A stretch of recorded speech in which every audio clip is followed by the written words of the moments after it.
Hi, everybody. My name is Steven Stalker. As you know, I am the digital media coordinator for Snow, and I'm sitting here with our former president, Jeremy Miller. Happy to have you with us. Hey everyone, thanks. Happy to be here. Yeah, we're actually here at Jeremy's nice New York apartment, so this is not mine. um, so, just a real quick intro for those of you who don't know, Jeremy, again, is our former president and is currently a PGY-1 at Mount Sinai as a prelim. But Jeremy, you have some news for us, don't you? No news. I'm pretty sure you have news. Well, as some of you might know, if I talk to you outside, I was able to secure a PGY-2 categorical spot back in California, starting in July. So sadly, we'll be moving out of New York City in June, but happy to have a full contract years 2 through 5 to continue. So. That is exciting because that's ultimately the goal.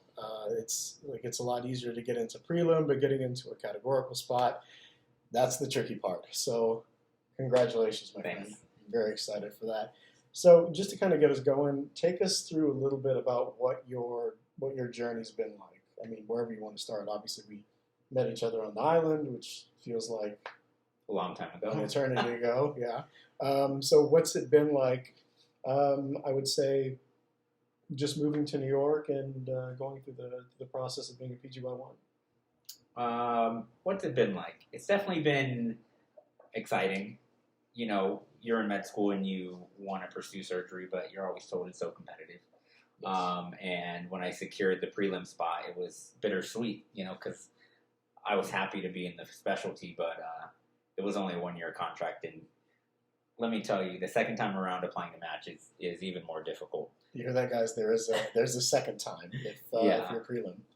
Yeah, so you want to make sure that you have the right support in place from your program, which is easier said than done.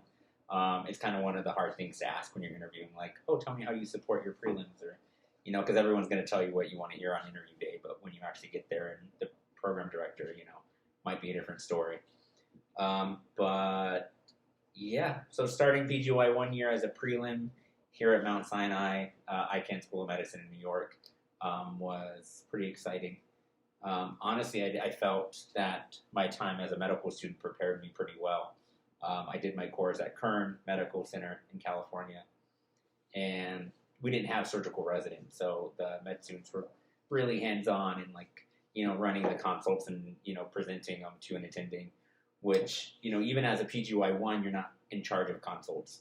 You're mostly there to manage the floor patients, depending on the rotation, and sometimes run the consults. I'm at Elmhurst now, which is a community hospital in Queens, and I have a 24-hour shift tomorrow that I will be on consults and trauma. So I think that my time as a medical student prepared me for that. I feel fairly confident seeing patients on my own in the ED and, kind of putting a plan together and presenting them to a senior.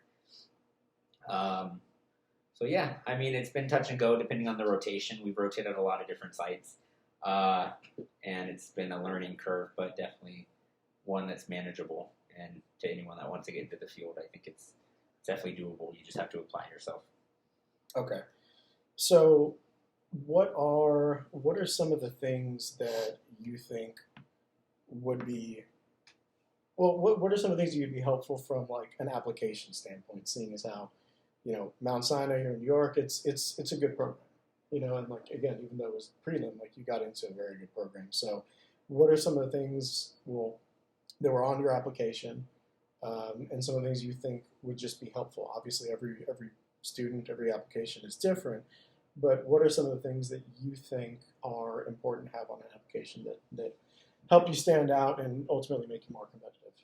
I think when I applied, I think first and foremost was having good scores. I know it's kind of one of those things that I don't want to say, but scores open doors. Yeah, unfortunately. At least when I applied, now it's different, pass-fail for step 1. Right. But during my interview with Mount Sinai, we had an introduction, and they said, the median score for everyone in this prelim interview is like in the 240s range, which was like insane for prelim interviews. So the notion that like getting a prelim spot might be easier than a categorical spot. I think there's definitely more out there, and it's like as IMGs, we're more likely to be considered for a prelim spot, but in terms of competitiveness, I think it's still equally competitive. Okay. And I think also on your application, just having parts of your application that are like authentically you. So even if it's not medicine related, Mount Sinai, I had categorical interviews and I had some prelim interviews, but my interview with Mount Sinai actually I felt went the best. Because me and my interviewer just kind of chatted about non-medical related stuff. Such as? Cooking. Cooking, okay. I have a book called The Food Lab, and it's up on my bookshelf now.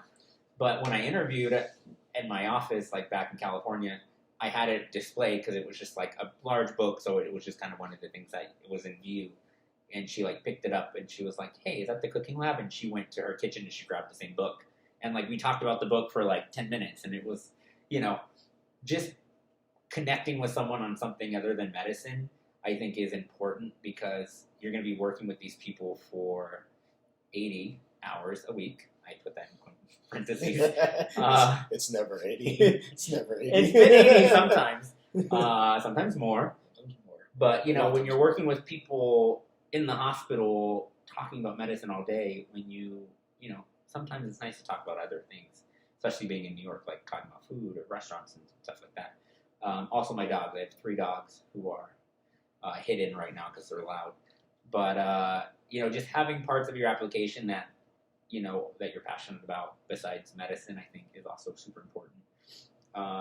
Because in the OR, too, when you're scrubbing with someone, right, rarely are you talking about medicine. I mean, you're kind of just like talking about whatever comes up and talking about the music selection and all this, They want to see that you're an actual person, that you're easy to talk to, that you're easy to work with. So I think that's important too. What else?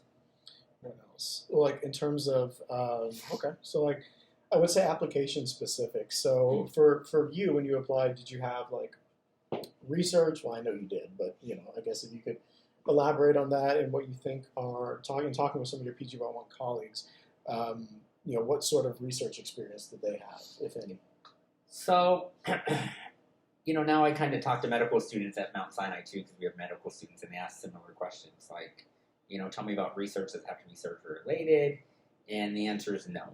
I think it has to be just something that you're passionate about, that you're able to talk about somewhat intelligently, like that you show that you did some work in something that you have some investment in, because you can apply that to anything related to like surgery, like in the future. So if they know that you're willing to put in the work and research something that you're passionate about, if it wasn't surgery at first, when you get into a program and you find a project you like, they know that you'll complete it and go on with it. Okay. They asked about one of my research publications that I did, which was like talking about gun violence and like community health. Okay. I got my master's in public health during medical school, and I focused on community gun violence because I want to go into trauma surgery, and that's a huge factor. Okay. And one of my interviewers read that prior to interviewing with me, and we talked about that a little bit, but it wasn't like, grilling me on this subject. It was more just like, why are you interested in this? Okay. So basically what you're saying is if I'm getting the gist of it, the research that you do, you want it to be something that you have an interest in, even if it's not surgery, but something that you have some skin in the game, or you actually participated. Like you just didn't go and crunch numbers to get put on a research paper. Yeah. Right? Yeah, you have to be able to talk about it. I mean, I definitely have some things on my resume that I am an author on, but I mostly helped with the data collection and analysis. Okay. Which, I still deserve to be on there, but, if they were to ask me a little bit more about that, maybe I wouldn't be able to talk about it a little bit much, but just having a couple like passion projects on your application, I think, are important. I guess, and also being able to, let's just say for that one where you just sort of did the data entry, like being able to speak about it. Like, for example, somebody asks you, hey, like, what was it about? Or, like, what was sort of the take home? You'd be like, Yeah, if you have projects like that, make sure you get a final copy of the manuscript and you read it before you interview. Okay, that's That's That's how you do it. so you can prep a little bit. So I also want to talk, and this is, I guess, kind of a selfish question because it's related to me. So I selfish, yeah, shameless too. So I finished my third year mid-July, and I know the cutoff to match for, let's just say, match 2024 is pretty soon after. So how was your timeline in finishing impacted and ultimately affected you matching the year you did? Okay, so my timeline was a little scrunched. I started Ross in May of 2018. Okay. I did the C track, so I did the 5 semesters on the island, and back then we had IMF. So yeah, I didn't, but IMF used to be a thing. Yeah, it used to be a thing where you go to Miami, Florida, but the thing is that you finish on the island in December, and your IMF would be like 3 months after, and that time would be for you to take step 1. Okay. So I knew my timeline was going to be tight because I was mapping it out from like day 1, and I wanted to know. Yeah, I mean, better than me. So I actually emailed the school and asked if I could start IMF in January. I finished on the island in December. I wanted to start IMF in January because I had heard that placement for cores were taking some time. Okay, I do remember that. And I wanted, and my thought was, if I'm in IMF in January, you don't need to take step 1 before you go to IMF. You need to take it before you get cores. Okay. So that would be 3 months that I could potentially build in some study time for step 1 and get it, it would be a lot to handle, but just get it out of the way. And they approved my request to go in January. So I was in January and I was studying for step 1 during IMF, which was still like probably about 40 to 50 hours a week. We were in the hospital or doing something. So building study time into that. And then not so luckily, I guess, is when COVID happened, which was like March 2020. Yeah, I want to say around that time. Yeah. 2019? No, 2020. It was 2020. Because my IMF was supposed to end in March, but we actually got cut a week short because of COVID, so the hospital shut down and all this stuff, and and then that right away put a pause on all clinical rotations. Okay. Right? Yeah. Yeah. But at that point they were just trying to figure out damage control, get everybody out, and then figure out a strategy from there. So it kind of left us in a limbo. I had a date to take step 1 like a month after IMF was done, or maybe a couple weeks. But because of everything was shutting down, my test actually got canceled, I think up to 4 times. Oh, they canceled the tests? Yeah, the Prometric centers. Because at that time, they were shutting them down. They didn't want you testing within, close proximity to each other. That makes sense. So they were canceling tests and all this stuff. Finally, I had, this time off, and I was able to do some online electives, which Ross was offering at the time. I think I did 6 weeks of online electives. Okay. And I was able to take step 1 and start my core rotations in September of 2020. So that So that time off was Okay. So yeah, there was a little bit of time off there. Pretty sure it was September. It's kind of hard to think back now because it happens so so many fast. more important things you're worried about right now. For sure. But so yeah. What so I've heard from some people, I guess normally I would imagine that if for 4th year, if you're doing for example electives, they would want to see just a bunch of surgery. But from what I'm being told, they actually, or maybe you can elaborate on this, want to see more of a well-rounded student. So somebody that's done radiology, emergency medicine, and things like that. Or what's been your experience with that? Or how would somebody, in terms of getting into general surgery or surgical specialty, is it better to just dive head first and just do pretty much all surgical electives, or do you want to do, some other things and be a more well-rounded applicant? What's your thoughts on that? So it's a catch-22, I think. So yeah, I finished. Sorry, going back to cores, I finished cores in August. Okay, of 2021. 2021. August.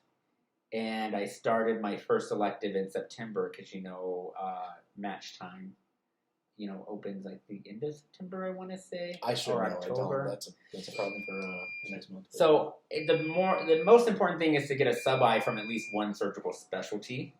Whether you get sub-Is from other specialties as well. It kind of depends on if you're dual applying. I know me and Steven were talking about this a little bit before we hopped on this. Dual applying is a reality for IMGs applying to competitive And for those who specialties. don't know, what is dual applying? So it's when you're applying to more than one specialty.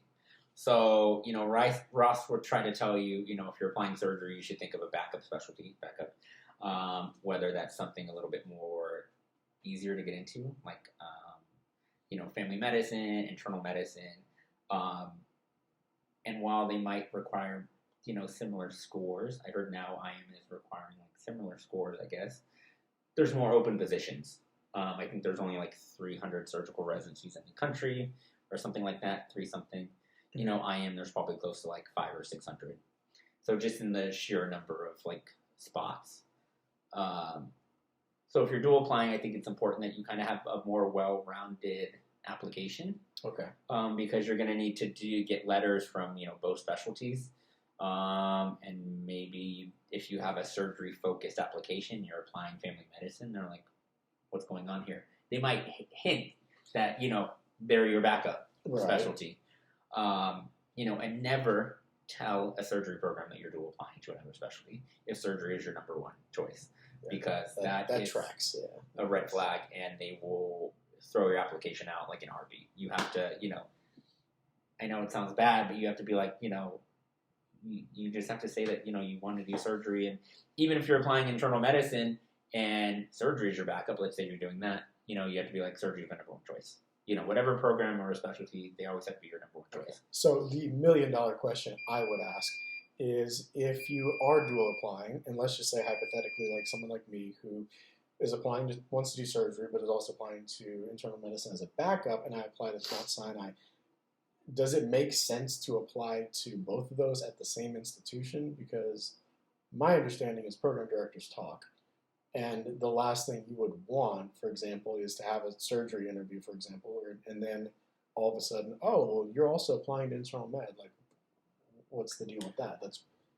So I was told you're not supposed to do that, and I don't recommend doing it. I think if you, don't apply to two specialties at the same hospital, in the rare chance that the program directors do communicate. Right. At Mount Sinai, I think it's a fairly large hospital, and the program director, I don't think they speak about applicants because they get so many. But it might be different at a smaller community hospital or something like that. So, I would just be safe and avoid it, because if that gets out, bam, you just lost your shot and wasted, $50 applying to both of those programs. Right. And the reality is they want individuals that are passionate about that subject. And, unfortunately, the reality is, coming from Ross, it's sort of important to, I would just say, hedge your bets. Yeah. Honestly. And more so coming from an international school, I think we have to think about dual applying. But even now, talking to my Mount Sinai medical students that are in rotations with me and like that I'm mentoring, even U.S. schools are bringing this up to their students about dual applying, which I thought was very interesting. Really?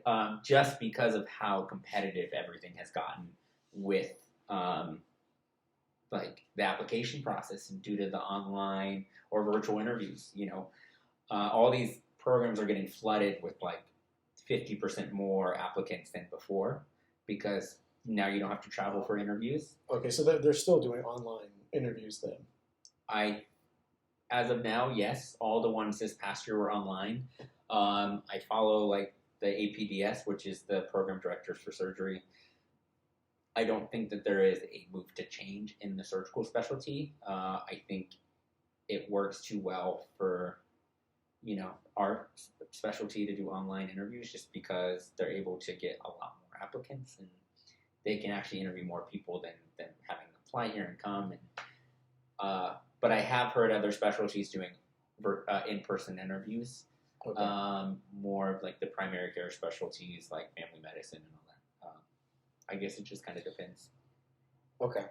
So, what that means is that if it's more convenient, it's more accessible, that means that they're going to see more applicants, and that means that it becomes even more competitive by virtue of just that's the nature of it. You know, my chief, she has a sister that goes to Cooper in New Jersey and is applying OBGYN and was saying that her sister got 8 interviews for OBGYN as a US MD student, which honestly is not that much for a competitive specialty.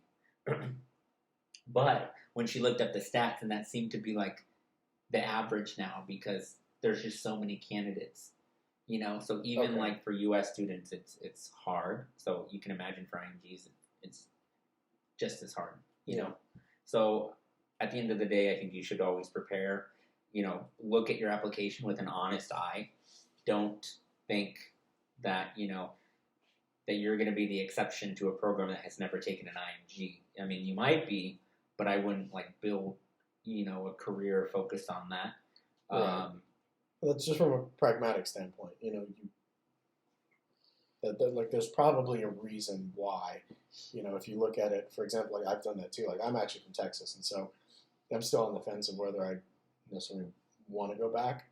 But some programs I've looked at, you go through their residents, like general surgery residents and PGY-1 all the way to 5, and I'm looking for the institutions they went to, and I'm saying, okay, like not a single one of these is an international medical graduate. And so at that point, I mean, you could still apply, but like you said, like what's the likelihood that you are going to be the one person in 5 years out of all the applicants that have made it that's going to get that spot? Again, I mean, it is possible, but it's just, working with program directors now, my program director, she likes IMGs to an extent. Like she will have no problem taking IMGs for preliminary surgery positions. Okay. But when I met with her, she was like, we have never had an IMG as a categorical. And nor would we ever during my time with her. She's very old school surgery. She's been in the game for a long time. I think there's still like somewhat of a stigma out there when you get to the more competitive specialties. Yeah. At least when you go to the higher like academic institutions. I had a lot of chiefs kind of advocating for me to her to consider me for the next year position. And she was like dead set in her way. That's like, it's not policy. It's not what we do. So you have to apply smartly. I think, I applied there knowing it was an off chance that I would even get a prelim spot. I was kind of surprised. Definitely shooting for more of the community programs, the smaller programs. You just have to apply broadly if you're really into surgery and you really want it. Okay. Well, that makes sense. So, I imagine because you ended up matching there, so Mount Sinai was high on your list, even though you knew that more than likely it's going to be a prelim spot if you get it, correct? Yeah. So during my interview, I asked, like, have you guys ever taken a prelim as a categorical? I asked my interviewer that, and she said she didn't know, and then she would get back to me. Or an IMG as a categorical. Yeah. Yeah. Okay. No, like mostly it was, have you ever taken a prelim as a categorical? Because there's some programs that usually will take one of their prelims the next year as a categorical, and there's others. Oh, okay, okay. So I was she said she didn't know, she would get back to me. And I was like, okay. And match came, she never got back to me, but I still ranked it accordingly. Okay. My idea was that, okay, coming from Mount Sinai, a very well-known like institution in New York, applying the second time around, regardless of being an IMG, I thought it would give me some type of like, it would elevate my application to an extent. Right. Definitely did not see that play out. Okay. Yes. When talking to other program directors, I did hear that a lot of them don't even look at prelim applications for PGY-1 spots because there's something with ACGME funding that if I start in surgery, ACGME is dedicating 5 years for my like name or my ID or whatever. Just your education. 5 years. 5 yeah. years. Okay. So if I end up doing a prelim spot, that takes up my year 1 funding. So if I go to another program for the same specialty as a PGY-1, the program can't get reimbursed for that funding. They only get 4 more years of funding for me because I've already done 1 year of surgery funding. Oh, I So see. the program has to come out of pocket. So apparently a lot of programs don't do that. I've tried to verify if this was true. I've been told this by a couple of program directors.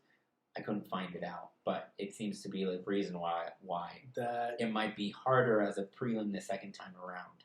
Okay, that's telling. So Yeah. what you're saying is like the likelihood, for example, if somebody applies prelim and like they've done their year, and let's say they're standout PGY-1, the likelihood of them being kept on is very, very unlikely just based off of the financials of it. The financials, I mean, you have to go to a program that, usually takes a prelim and then they don't mind paying out of pocket. Some do. I mean, it's not like they pay us that much. So. Do you ever calculate your hourly rate? No, You ever I don't done want it? to. Okay, don't do it. That's what I mean, I'm happy my program is actually one of like a higher paid in the country for, New York. It's probably up there. But, yeah, I haven't calculated my hourly rate. Yeah, I was told that I think Dr. Califel said that's the worst thing you could do, so don't Oh, do yeah, it. don't do it. I mean, I probably would do it anyway just because I enjoy being miserable, but it's... So yeah, the dream after PGY-1 prelim is to get a 2 spot, and they have prelim 2s that you can get, or they have categorical 2s that are usually posted on us outside the match. Yeah, take us through a little bit about that. So, obviously, when you're figuring out, okay, I'm probably not going to stay at Mount Sinai, and you were Soul crushing. No, I'm just kidding. Well, is what it is. I do right? enjoy being there. It's a great hospital, but it sounds like it. Yeah, like I talked to him, and he's not like miserable. Like some of the Cornell General Surgery Residents at Jamaica. There was one I was moving in a patient. I was like, cool, anything you want me to do? He's like, no, just take care of that. I'm just going to sit over here and bemoan my existence. This is like 3 in the morning. So, yeah, it sounds like it's a nice program. So, but when you're contemplating jumping back into match, there's a lot of things going on. I'm sure, like in your situation, like, am I trying to see if I can get was a PGY-2 prelim ever sort of part of the equation for you, or something that you thought about? And then how does that process go in terms of jumping back into the match, or you said going outside of the match and interviewing, like where do you go to do those sorts of things? So you have to kind of do both at the same time. So you have to get ready to apply to PGY-1 positions, all again in the match. Okay. So you have to get your application. You have to pay. I paid an extra $3,000 this year to apply, and I ended up getting a job outside the match that I didn't even have to pay for. But at least I got a job. Yeah. Anyways. Yeah. So you have to kind of build both. You have to have an application ready about, going back into applying to a PGY-1 spot. So a personal statement saying what you learned as your prelim and why you want to continue in the field. And then at the same time, there's a website, APDS, which is the Associate Program Directors for Surgery. And they have open job positions, and they post openings as the year goes on. So they posted open PGY-3 spots, PGY-4 spots that become vacant during the year. People leave for whatever reason. After AppSite, which we just took in January, the end of January, I think. Okay. When our scores came back, we saw a flood of openings because now programs are opening up their open positions for next year. Now that when you apply, they want your score, so they kind of wait until after AppSite comes back. Real quick, I just interrupt. What is AppSite for the people that don't know? Because this was new for me until. Okay, AppSite is the American Board of Surgery in-service training exam. AppSite. Nice. Yeah. And it is basically a yearly surgical test. 250 questions, 5 hours. Not broken up into blocks, just like straight 250. No. Yeah, it's pretty bad. And it's basically on management of very surgery specific. And you take it every year of your residency, and your scores follow you with you wherever you go. When you apply to specialties like fellowships, some look at your AppSite scores, some don't. I heard it's only dependent if you're going into very competitive surgical specialties, Okay. like pediatric surgery and surgical oncology, that they want you to score like, in the 50th percentile or something like that. Basically, you're graded against every other surgical resident in the country of your same year. So all the PGY-1s got like your percentile ranking with all other PGY-1s in the country. So the the testing doesn't end. Like for those of you watching and worried about step 1, step 2, and then step 3, like there's even more. Like so there's one of these every year, like monsters you got to slay every year on top of the schedule. But most programs now, they build in like dedicated academic time and curriculum. So like we have our educational events every Friday. We meet from like 7 till 10 in the morning. Okay. It's kind of like like dedicated didactics where everyone in the program comes together, and there's a different topic we discuss. We do a sim lab. They provide us breakfast. And they kind of you do it every week. So, you're kind of tackling some of the material on the test. Right. And at the end of the day, this test is just to prepare you for your American Board of Surgery, certifying exam to be board certified. At the end of the day, if you want to go into surgery, everyone wants to be board certified. So you can kind of think of it as yearly practice leading up to it. It's the same material. I guess it's kind of analogous to like me as a third year. You have your shelf exams, and those are like sort of helping you out and build confidence for step 2, which is now the most important exam for medical students, being that step 1 is pass fail, and I imagine most of the onus is going to pass to step 2 scores. Yeah, I would agree. But yeah, I heard it just depends on the surgical subspecialty. I want to go into trauma critical care, surgical critical care.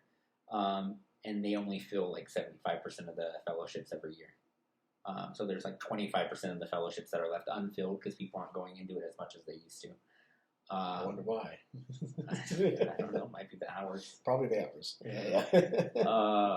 But at the end of the day, I met with a vascular fellow who did gen surg and then vascular fellowship, and he's a first year, and he said at my program, we just had to score above the 20th percentile, and he went to a U.S. school. I think he went to Memphis, University of Tennessee, Memphis for med school. Okay. And he's like, when I applied to vascular fellowship, like no one even talked about my applied scores, and he's like, and they were terrible. So okay. It just kind of depends, honestly. You're working 80 to 100 hours a week. Do you really have time to dedicate that much, energy to studying? You need to, but it's difficult. Yeah.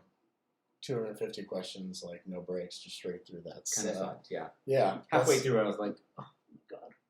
Yeah, I don't know. I remember step 1, I felt good during the exam because I took a break after every single module, and I just went to go get a snack, squeeze out whatever tinkles you have, and then and then run back in. So I felt good. I felt like I could have gone for another hour if I needed to, but straight through sounds.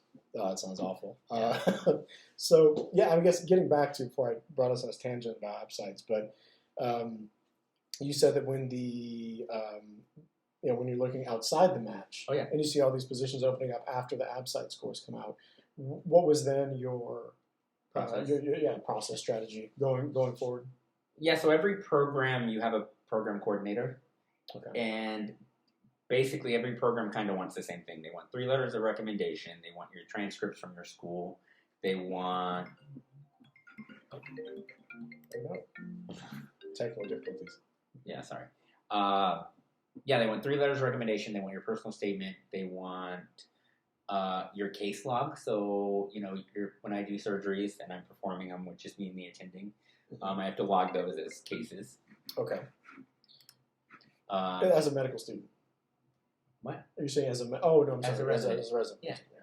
Yeah. So your coordinator will kind of put together a packet, and she'll send it off to the program coordinator for the program you're applying to. Okay. And every program will basically ask for the same stuff, sometimes a little different, but it's all listed on the job application posting, and usually a deadline. And I would just email my coordinator, and I'm like, hey, I'm applying. I'm interested in this position. Can you send this packets and all this stuff? Right. And usually they will. no problem. And then they interview you outside the match, kind of randomly. They just kind of, as things come up. Sorry, hold on one second. No, no worries. It's an important call. Very important. Yeah. So you have to do both at the same time. You have to kind of prepare to be in the match and do like apply for these PGY-1 spots. But then it's a catch-22 because if you match as a PGY-1 spot, I mean technically you're bound in a contract. So then these other 2 spots that come open and outside the match, like I guess you could apply, but if you break your contract, you're kind of like not very favorable. I mean, you need to do what's best for you at the end of the day. Mm-hmm. But it's kind of a weird situation to where you're kind of like having your pulse on both systems at the same time, trying to see what's best for you. I'm going to a new program. It's going to be the first year that they have residents. And initially got interviewed as a PGY-1, but once they knew that I was completing my 1 year, they offered me a 2 spot. So I know it was exciting, but because you applied as a PGY-1 categorical. I did, because at that time they didn't want to what's called backfill, so they didn't want to fill up all the slots. Technically, they're approved to have 3 residents a year for all 5 years. Okay. So now that they're approved, they get the funding. They can actually fill 3 5 spots, 3 4 spots, 3 3 spots. But the program director said he didn't want to do that because he wants to be in control of the training. Because if you get all these people that come from these different programs, you kind of don't know where everyone's at in terms of like their level or their competencies, what they're able to do. So if you have chiefs and you're unsure of their training up until that point, I mean, can you really trust them to run a service if you've never really worked with them? True, and I think like there's also like I would imagine just in hearing that's also part of building a system, building a culture, things like that. Yeah, and that is another thing too. Like, he kind of caved at the end because he said he got a lot of good applicants, and if he only took 3 of us as ones, it would shut out a lot of other great potential talent that he could obtain. So he agreed to take 3 2s and 3 1s. But he did mention also that it was like, he wants to kind of build it from the ground up. Okay. And he wants people that will do it with him. So, kind of exciting from that standpoint. But very exciting. We'll see what happens. PGY-2 category. Well, and you're back in your home state. So, unfortunately. Your home state's California, mine's Texas. So I wouldn't say that out loud. Yeah, right? It's better than Alabama. Oops.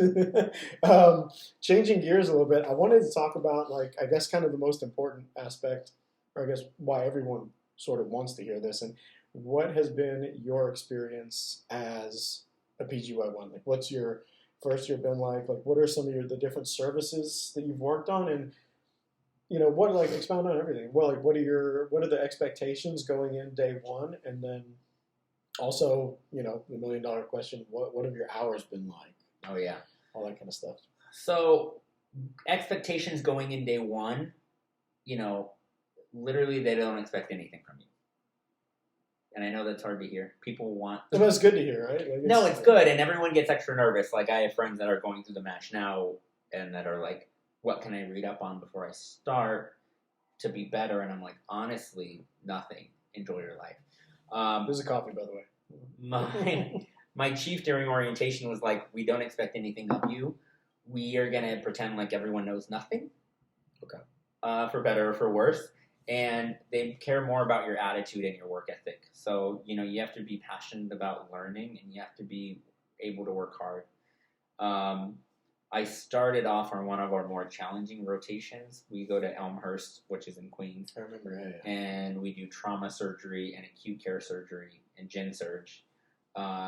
It's a community hospital. There's not a lot of other surgical subspecialties. So as a team, we're covering trauma, acute care surgery, thoracics, general surgery, surg-onc, and vascular. Wow. So we're covering 6 specialties. 6 specialties on a team, and as a new intern, and when you're on consults, it's like you're getting consults for like vascular procedures or patients that you've never really rotated on. The hours are difficult, they're long, but and it's challenging working at a community hospital just in terms of like resources and availability of things like even something like for sure. a CT scan. Waiting 2 days for a patient to get a CT scan because they're just so backed up, they don't have the resources. It's kind of insane. So I started with that, and then I went into SICU at that same hospital. So I did a SICU rotation where, when you were on 24th and you were on overnight, you were the only resident on overnight. So there's no other seniors or anything. It's just you, the intern, your 12 SICU patients. During the day you manage two of the patients, but at night all the other interns sign out all their patients to you. So we're a trauma center, so we got a lot of neurotrauma patients that you're having to manage. There's an attending on call. Sometimes they're in the SICU unit, sometimes they're in their office, sometimes they're around. So when things kind of hit the fan, you have to be on your feet and you have to deal with it. Yeah. From there I did a bunch of general surgery services at different hospitals. We have like 4 different hospitals. And each general surgery service kind of sees a different patient population and does a little bit different. Okay. I've done 2 months of vascular surgery, which was absolutely terrible. I was about to say your favorite. It's got to be your favorite one. Those hours were the longest, probably close to 100 a week. The patients are sick. Yeah. Very sick. And, they just require a lot of attention. And then now I'm back at Elmhurst. What else have I done? It honestly blurs together. Bariatrics, I know you mentioned. I did bariatrics, which was nice, cushy. Probably working closer to like 60 hours a week, which was like a vacation, honestly. 60 hours a week is a vacation, just so you know. Like in a general surgery residency. Yeah. Colorectal was also it was busy, but the work wasn't like terrible. Okay. Most of the hours for these other lighter specialties are because you're there in the morning, you get sign out, and then you have to stay until the night person comes and signs out. Right. Usually most of our work is done around like 3 or 4 on these, easier specialties. But you just have to hang out on the floor and be the, point person for the night, but until the night team comes and takes sign out. So you might not be like totally active all day, Vascular surgery, I was running around on my feet until, an hour after I was supposed to get off, still finishing tasks for the day. It was just like one of those crazy services. Yeah, no, I was because that was my experience when I was on general surgery with our residents, because I sort of foolishly, I was like, hey, I'm interested in surgery, so I want to be treated like a resident. He's like, you're gonna regret saying that. And I was like, I'm sure I will. And yeah, the sign out was at 6 a.m. or 7. So you'd think, okay, well, if I'm working at 24 and I go in at 7 a.m., I'll just leave at 7 a.m. the next day. And realistically, there were times where you wouldn't leave until 8 a.m., 9 a.m., 10 a.m. the next day, because you're still trying to get through all of your work, and so you have a good handoff. So yeah, they're just aspects of the profession. I was on a 24 last week, and it was kind of active up until midnight, I would say, and then we had some downtime. I went to my call room and I was relaxing, and then 4 o'clock came, and we had 4 traumas coming at 4 o'clock, and sign out was at 6:30.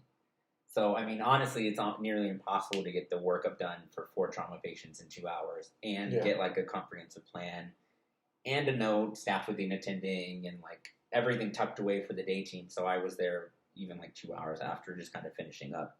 Yeah. But you never want to leave something that you can do for your residents, because you don't want someone else who's next to you. If I would have came on my 24 and someone's like, oh, we just got all this, I haven't done any of this, it's your job now. I was like, what?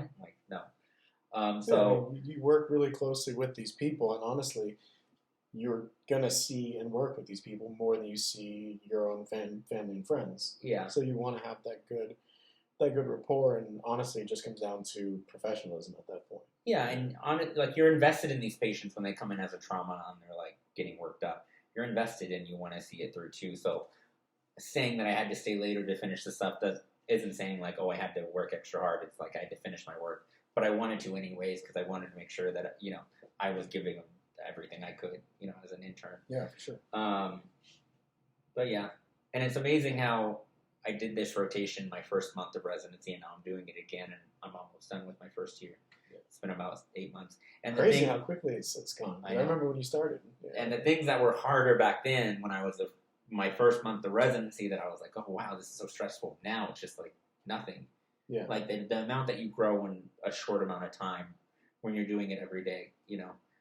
Don't underestimate like what you're able to learn just by sheer hands-on experience. And so you would say, like having started the rotation with sort of trauma and getting just dunked in one of the more difficult aspects of the residency as a PGY-1, how do you think that's translated to your success, and how comfortable you feel doing that same rotation now towards the end of rotation? Would you say you feel a lot more comfortable than you did? Obviously, you're going to say more comfortable, but what's that transition? Right? Like, what's that transition been like? Because that's the daunting aspect, I think, for a lot of people, is that when you're a third, fourth year medical student and you're rounding, yes, you have you're given patients here and there, but it's the responsibility ultimately falls on the residents because they're the ones in charge of it. So now you're the resident. So like, how's that experience been from first starting to getting closer to finishing your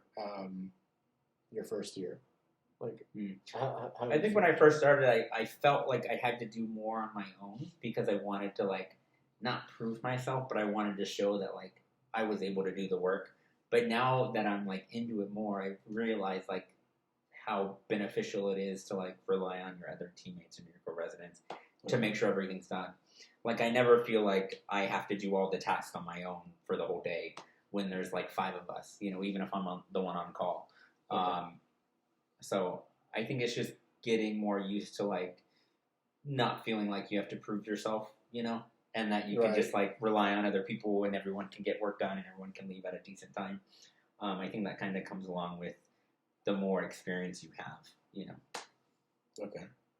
Yeah, that definitely tracks. I know it's probably not the case, when you're the only resident covering on a 24, and that's it's a one-man band. Yeah. So you have to. I think that's probably the aspect that can be challenging, right? Like when you're going like, okay, there's a trauma coming in, like, oh, the residents, oh, I'm the resident and I'm the only one, so it's like it's all on me. But for our traumas, we have like a senior and a chief that we all go down to the trauma together. I mean, it might be one resident, but one intern, but everything in surgery is a team, and we do it all together. Rarely are you the only surgical resident on a service.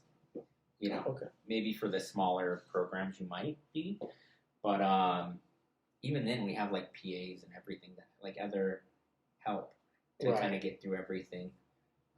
So it's not you with like a stethoscope and a scalpel going in against this just onslaught of chaos, right? No, I honestly, stethoscopes, no one really carries those. I figured as much. Yeah. I still have one, but everyone's like, "What is that?" Do you carry it around at all? Because like I there was a couple of surgical residents that did. I think it was mainly just to identify I'm a doctor versus I figured the Patagonia. It depends on honestly, it depends on the specialty that I'm on. Like on trauma, I'll have it on me. Because, lung sounds or whatnot. Right. Okay. It just kind of depends. In the SICU, I had it because we had a lot of ventilated patients. Sure. But mostly for, like, bread and butter general surgery where my patients are, like, colies and appies and stuff like that. Like, rarely do.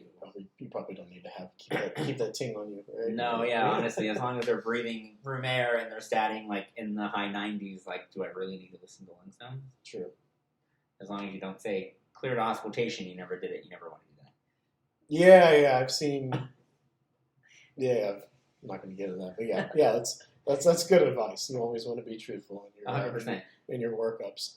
So, Les, I know we're getting kind of close to the end here, but I guess one of the things I kind of wanted to talk about is, so obviously you have reached the zenith as somebody coming like the top of the park. Come on, I've never heard that. It's one of my SAT words, right? But no, like you've made it like to that one part that every Ross student wants to get to. Like you got a categorical general surgery spot. So looking back on it now, what are some of the big takeaways from some of the people that are watching now as, third year, I mean, hell, even first or second year, and that are, obviously they look to somebody like you and they're going, oh wow, It's crazy. It's crazy, yeah. Like It's crazy that people yeah. look to me. Now you're the president of the club. One thing I can say is that always show up and do your best. You don't have to be the smartest in the room. You don't have to know the most about every diagnosis. But you do have to be willing to give 110 effort and be honest when you don't know something and ask questions. I got this 2 spot because someone I rotated with, one of the attendings I rotated with at Kern Medical, remembered me from my 3rd year at Ross at Kern. And he sent me an email probably about a month ago when all this started. And he was like, hey, Jeremy, hope all is well. My program's opening up a surgical residency. Are you interested? Please let me know as soon as possible so I can tell the PD about you. And it was kind of crazy because I hadn't talked to him since he wrote me a letter of recommendation the first time when I applied the first time around. But he didn't know that. I never followed up with him after he wrote me a letter. I never, told him I matched a prelim position. He just kind of remembered me and that I was interested in surgery and that I was, a good student and that I was actually intrigued and I worked hard. Yeah. And this opportunity came up and, I came to his mind. So kind of crazy how things happen like that. Yeah. And it kind of shows that people that you meet and attendings you interact with as a 3rd and a 4th year as a medical student, it can still carry weight and help you get to where you want to be. Yeah. I think regardless of that too, this last year I've worked a lot with chief residents from other schools and my chiefs come from Columbia and Duke and all these great schools. And just working hard, they're like, you work hard, you're amazing, you're going to get a spot no matter what, but how can I help you? Right. And I had chiefs advocating for me with my program or, texting people that they knew in other programs locally and being like, do you have any open spots? I have a great intern that I would like to work with. Right.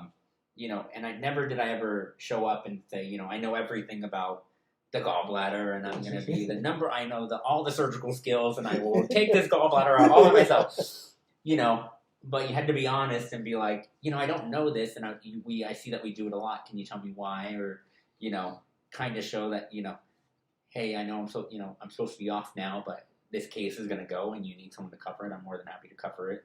Yeah. Just kind of showing up and doing what you like to do and showing that you're passionate about surgery. Yeah, it's really enough, honestly, at the end of the day. Okay. I think that kind of hits home for a lot of people, just because, I mean, like you said yourself, you're at a great program. I mean, currently, and you're going to a good program. And, I mean, you're working with people from Ivy League educations and things like that. So, obviously, that can be kind of daunting, but I think that's important to hit home that, it's that enthusiasm, that hard work that ultimately is the biggest determination of success. It's not necessarily where you went or what your background is. If you're willing to say, hey, this is probably something that I'm not necessarily the best at, or I could learn more about, and being able to take that ownership of it, and just like anything else, just being willing to work hard, I think goes a long way, right? No, 100%. And yeah, my co-interns are also from very prestigious schools. And, it's easy. It doesn't matter where you went. It's all about how hard you work. Because I know a lot of chiefs that would pick me to scrub a case with them over some other, interns that went to great places, It just kind of depends, honestly. So don't ever let that, get you down or, be a reason that you don't pursue something you want. At the end of the day, if you want to do surgery, it might take a little bit extra work than someone coming from another school, and it might be a little bit more challenging. But if you stick with it, I mean, there's no reason why you can't come out on top. Cool. I think that's a good note to end it on. So, my friend, I appreciate you taking the time to talk to me. And for all you watching, I hope you enjoyed it. If you have any other questions that you'd like or potential podcasts you'd love to see us do, feel free to reach out. And So yeah, we'll get you back for another one. You always have days off, right? All right, guys. So we're gonna let Jeremy enjoy his only day off of the week, and we will talk to you all soon. All right. Bye. Bye, everyone.